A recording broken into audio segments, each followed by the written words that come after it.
Well, right now, there are a lot of economists and financial experts debating whether we're headed for a recession. For a lot of people, that debate's moot. Why? Well, because for them, we're already in one. I just caught up with a friend today who owns an expanding retail business. Now, back in 2018, one of his inner Melbourne stores was turning over $85,000 a week.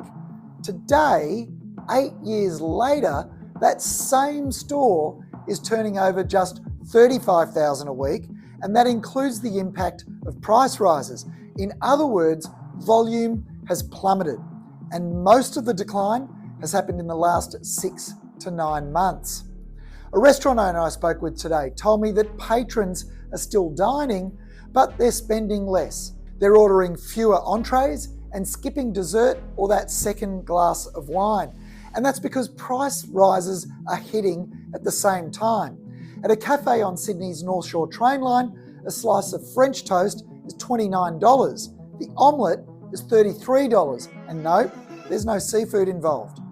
Other signs of recession are pantry loading, people stockpiling in supermarkets long life staples like tinned fruit and veggies and UHT milk ahead of expected price rises. People are sharing stories online of skipping meals, cutting out fresh vegetables and replacing fresh meat with tinned spaghetti or baked beans to make ends meet. And across the country, people are going out, cancelling their streaming services and the daily takeaway coffee. And I reckon it could get a lot worse before it gets better. Why? Well, first, Labor won't want to waste a good crisis. Look at Albo's body language. A few weeks ago, he was timid.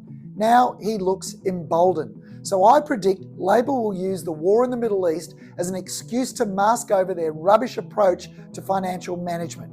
Expect taxes to rise at the next budget. And that won't be good for the economy either, but they'll blame the war, not their poor financial acumen. I think this May's budget could be a disaster for Australia, for business owners, property investors, those who've worked a lifetime to build up their super, and anyone who can be singled out as not doing it tough enough.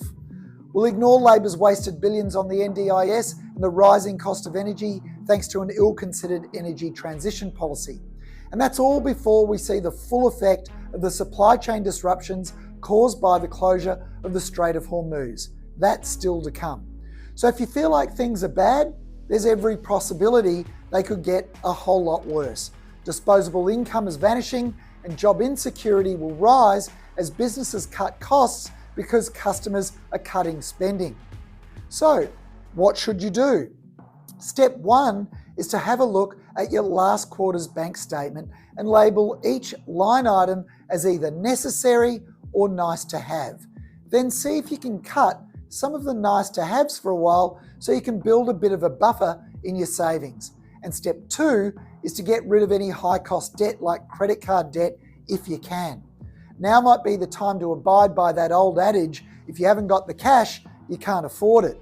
And step three, keep your head down and work hard to keep your source of income. That's what's going to give you the most options.